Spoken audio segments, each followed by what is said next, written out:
네, 오늘 말씀은 히브리서 7장 1절에서 10절 말씀입니다. 오늘 1절 읽겠습니다. 이 멜기세덱은 살렘 왕이요 지극히 높으신 하나님의 제사장이라 여러 왕을 쳐서 죽이고 돌아오는 아브라함을 만나 복을 빈 자라. 이 창세기에 있는 말씀 멜기세덱의 이야기가 잠깐 나옵니다. 그렇지만 그 잠깐의 이 성경 말씀이 엄청난 우리에게 인생의 이 생각을 바꿔놓고 역사를 바꾸고 인류의 행위를 바꿔놓는 것을 알 수 있습니다. 창세기 1장 1절도 엄청난 이야기지만 오늘 멜기세덱의 이야기도 잠시 나온 이야기라 할지라도 우리에게 엄청난 것을 말씀하고 있습니다. 창세기 이야기니까 관주를 쓰지 않습니다만은 우리는 이 말씀을 잘 알고 있는 거죠. 아브라함이 조카 롯을 구하기 위해서 다메섹까지 가서 여러 왕들을 죽이고 조카를 찾아오고 전리품을 챙겨서 돌아오는 때에 살렘 왕, 여기는 예루살렘 왕을 얘기하는 거죠. 근데 옛날 이름이 살렘이었다는 거죠. 그 살렘 왕이 하나님의 제사장이라고 했습니다. 그러니까 아브라함은 하나님을 믿는 사람이고 멜기세덱은 하나님의 제사장이었다는 거죠. 근데 레위 이 제사장들은 우리가 모세 율법에 의해서 잘 알고 있습니다. 율법을 공부하기 위해서는 그 성문이라고 하는 것이 참 우리에게 주는 영향이 큰데요. 그럼에도 불구하고 창세기에 나와 있는 이 아브라함의 말씀을 읽어보면 이 멜기세덱이라고 하는 사람이 얼마나 높은 사람인지 또 얼마나 귀한 사람인지 알 수 있게 됩니다. 다시 말씀드려서 멜기세덱을 최고 위에 오늘 놓고 말씀하고 있습니다. 최고 높은 왕이면서 최고 높은 제사장이었는데 그보다 더 큰 이가 예수님이다 라는 말씀을 하고 싶어서 이제 멜기세덱을 끝까지 높이는 이야기가 나옵니다. 그 예루살렘 왕 이야기는 뒤에 또 나오지만은요, 지극히 높으신 하나님의 제사장이라고 얘기함으로써 제사장 중에서는 이스라엘의 제사장이 아니라 하나님의 제사장이었으니까 가장 높은 제사장이라고 볼 수 있죠. 그 제사장이 여러 왕을 죽이고 돌아오는 아브라함을 만나 복을 빈 자라. 이 아브라함은 지금 그 헤브론에서 정착을 하고 있습니다. 헤브론에서 조카 롯을 네가 좌하면 우하겠다. 그러니까 내가 저쪽 사해 건너가겠습니다. 아마 그때는 사해라는 말을 안 쓴 거 보니까 사해가 없었던 것 같아요.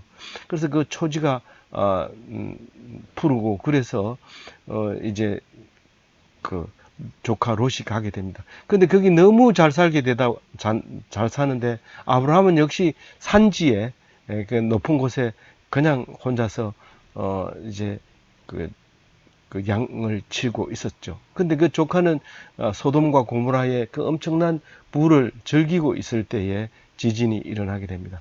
그래서 땅으로 꺼지게 되고 소금 기둥이 되고 소금 바다가 되고 그래서 사해가 되고 그렇게 지구상에서 가장 낮은 지형이 변해버리는 그런 역사가 과거의 성경 속에서 우리가 찾아볼 수 있게 되는 것입니다. 그런 그때 당시의 일을, 그러니까 우리가 이야기를 말하자면 언제부터냐, 그 사회가 가라앉기 전의 이야기를 지금 아브라함의 이야기로 가지고 와서 얘기를 하고 있는데, 아브라함이 이 헤브론에서 살고 있을 때에 조카 롯이 이 여러 왕들에게 붙잡혀서 인질로 다메섹까지 가는 것을 아브라함이 자기 부하를 318명이죠. 를 데리고 이제 데리고 이제 그 세 왕을 쳐서 돌아가지고 오게 될 때 예루살렘을 지나서 헤브론으로 가게 되죠. 그럴 때 이 멜기세덱이 예루살렘에서 있다라고 얘기를 하고 있는 거죠. 정확하게는 살렘이냐 예루살렘이냐 알 수 없지만 다들 그렇게 믿고 있고 그게 틀림이 없다고 생각하고 있는 것이죠. 왜냐하면 예루살렘은 옛날부터 왕이 있었다라는 것을 말하고 있었고 그 비슷한 이름이 어느 곳이든지 대치될 만한 데가 없기 때문에 우리는 그 살렘을 예루살렘으로 보고 있는 것입니다. 2절에 보면은 아브라함이 모든 것의 10분의 1을 그에게 나누어 주니라. 여기서 모든 것이라고 했지만 또 뒤에 보면 전리품이라고도 하고 그랬죠. 근데 모든 것이죠. 왜냐하면 전리품이 곧 수익이 있고 수익이 자기가 가진 모든 것이라는 거죠. 그러니까 물론 헤브론에 가면 땅이 있을 수도 있지만 그 자기가 직접 가지고 있는 지금 수중에 있는 돈의 10분의 1을 멜기세덱에게 드림으로써 10분의 1의 11조의 창시자가 되는 것입니다. 이때부터 11조가 나오게 되는데 아무리 재산이 많아도 10분의 1을 드리는 거고 하나도 없어도 10분의 1을 드릴 수 있는 것입니다. 0의 10분의 1은 얼마냐? 0이죠. 그러나 1의 10분의 1은 있습니다. 그러니까 유리수면 유리수입니다. 그러니까 있다고 하면 10분의 1은 드릴 수 있습니다. 근데 혹시 이 말을 잘못해서 11조 드릴 돈도 없다 이런 말을 한다면 그것은 무언가가 잘못된 이야기라고 말할 수 있는 것이죠. 그 이름을 해석하면 이렇게 얘기합니다. 무슨 말이죠? 멜기세덱이라는 말을 해석을 하면 의의 왕이라고 하는데 왜 해석을 할까요? 이게 히브리 말이면 해석할 필요가 없잖아요. 근데 그 말이 원래 의미가 있다는 거죠. 뭐라는 거예요? 제데크라는 거예요. 멜기세데크. 그 멜기세데크가 뭡니까? 정의잖아요. 공의는요? 미시파트가 공의고 제데크는 공의잖아요. 공의의 왕이 이게 멜기가 왕이라는 의미를 가지고 있다는 거예요. 뭐 거꾸로 생각해 보면 그렇다는 얘기죠. 그러니까 멜기제데크 왕의 공의, 이 왕의 공의라는 건데 이건 거꾸로 얘기하면 의의 왕이다. 이렇게 사람을 놓고 얘기할 때는 그런 거고 정의가 뭐냐?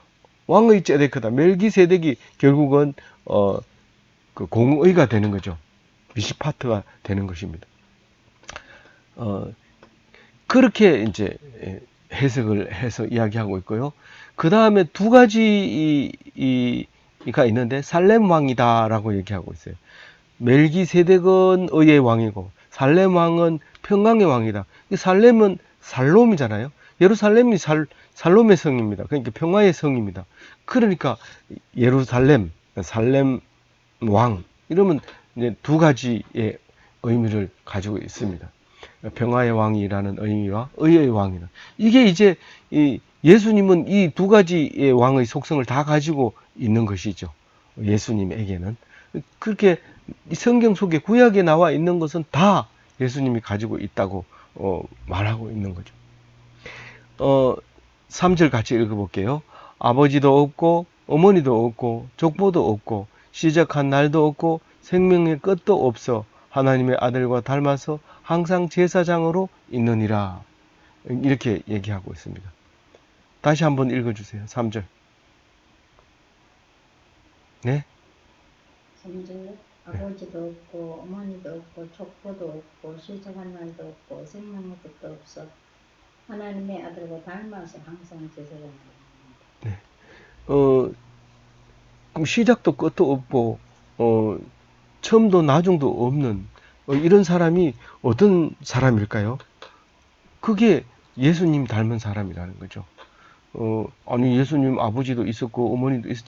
그런데 우리가 십자가에 죽을 그 고통을 그대로 담자고 그렇게 한 것이지 절대로 그 족보는 아니라는 거죠. 그러니까 누가복음은 또 족보를 달리하고 있는 것이죠. 그런 것처럼 우리에게 어떤 확실하게 분명하게 하는 것은 사실은 성경이 아닙니다.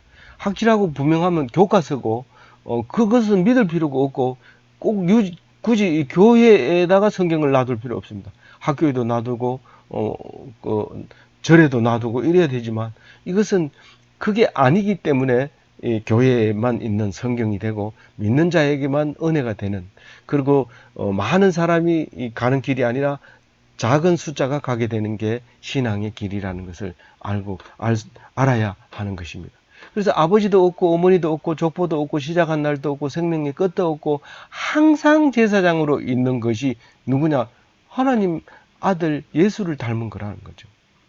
이 족보가 없다고 하지만 아론의 후손은 그때 그 아론은 후손 제사장은 아론이라고 하는 족보에 따라서 제사장이 된 거고요. 이 멜기세덱도 자기가 선택한 게 아니라 하나님이 주신 거고 예수님 또한 하나님이 주신 거라는 것을 말하고자 하는 것이죠.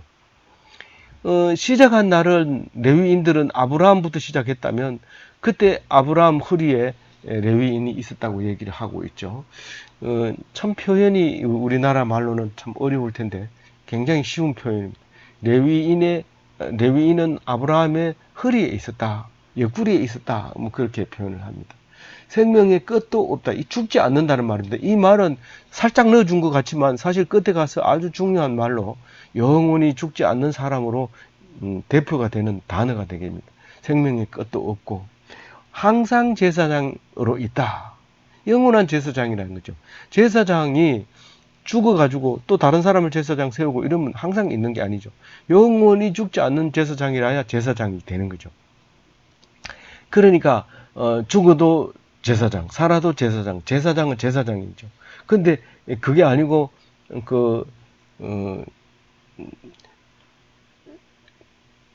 이 제사장은 죽지 않으니까 다시 뽑을 필요도 없고 오직 한 사람이면 충분하다는 거죠. 레위 제사장은 자꾸 있어야 되지만은 그 얘기를 합니다. 그래서 4절에 읽어봅니다. 같이 읽어봅니다. 이 사람이 얼마나 높은가를 생각해보라. 조상 아브라함이라도 노량물 중 10분의 1을 그에게 주었느니라. 수입의 10분의 1을 드렸다고 하면 받는 사람이 높으냐 주는 사람이 높으냐 그러면 당연히 우리 모세 율법에도 레위 제사장들을 최고 높여 주고 있는 거죠. 그런데 이 아브라함에게 받은 멜기세덱은 아브라함보다 더 높다는 거예요. 우리가 지금 믿음의 조상 중에 가장 높은 사람이 누구냐? 말할 것도 없이 아브라함이죠. 아브라함은 믿음의 조상이기 때문에 당연히 제일 높지만 그보다 더 높은 멜기세덱이 있었다는 거죠. 그리고 5절에 보면 레위의 아들들 가운데 제사장의 직분을 받은 자들은 율법을 따라 아브라함의 허리에서 난 자라도 자기 형제인 백성에게서 10분의 1을 취하라는 명령을 받았으나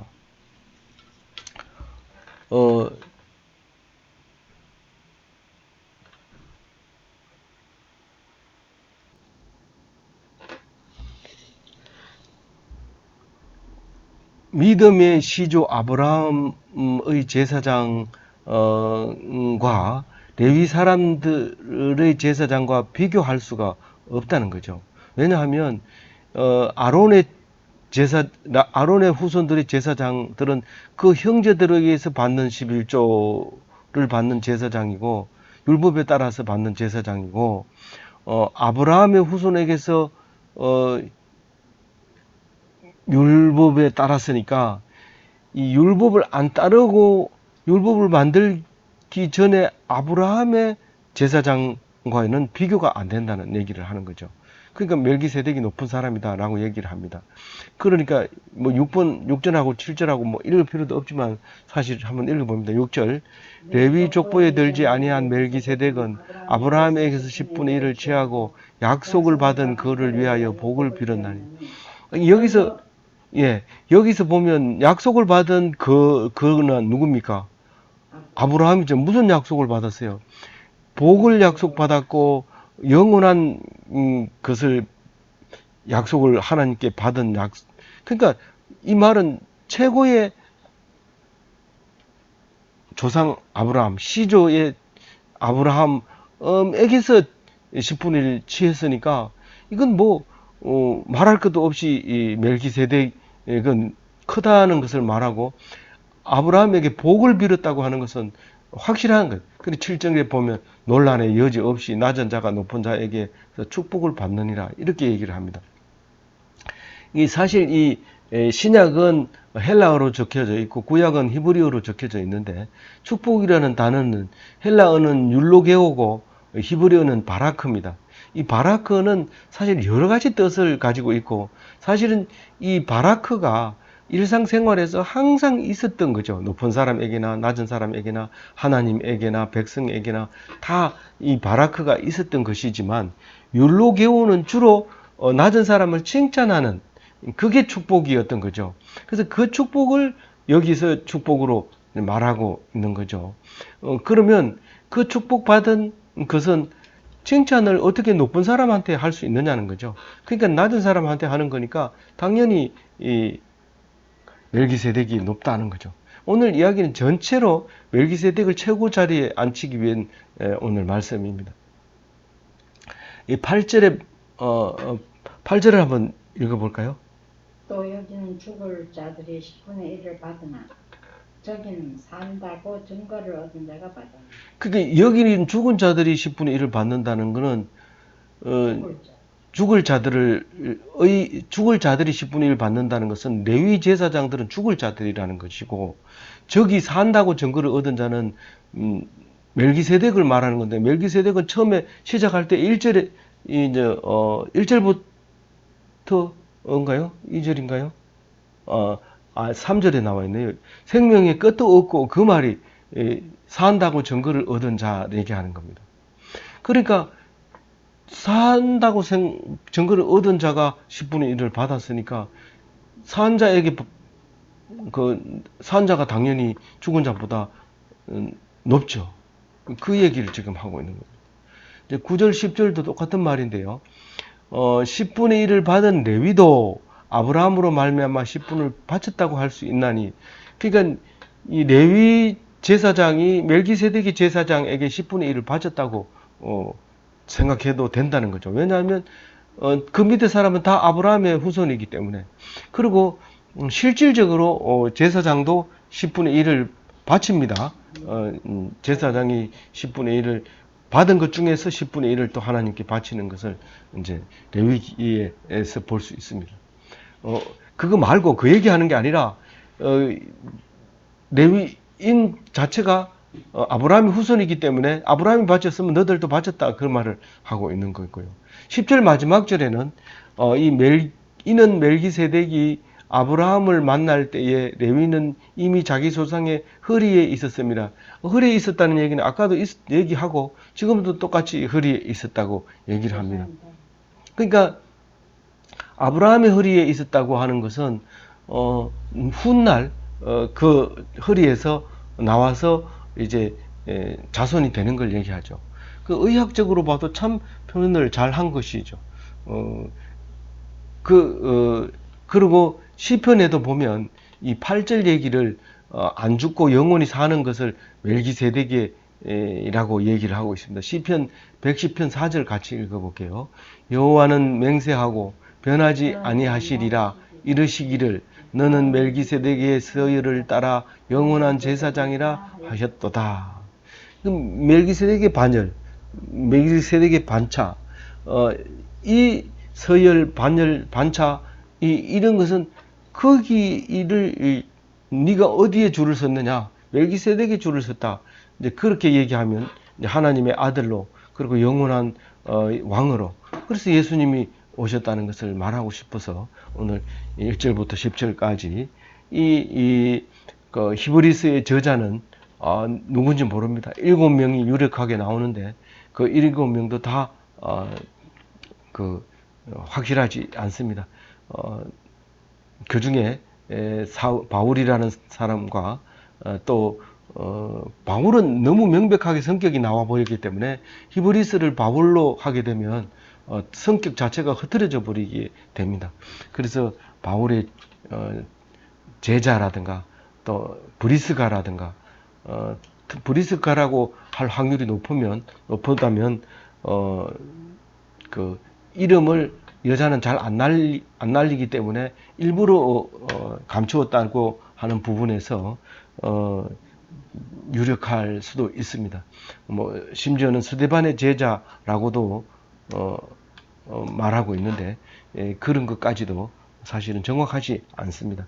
어쨌든 이 히브리서 저자가 히브리인들에게 이렇게 멜기세덱에 대해서 강조한다는 것은 정말로 이 글은 히브리인을 위한 글이다라는 사실을 알 수 있게 됩니다.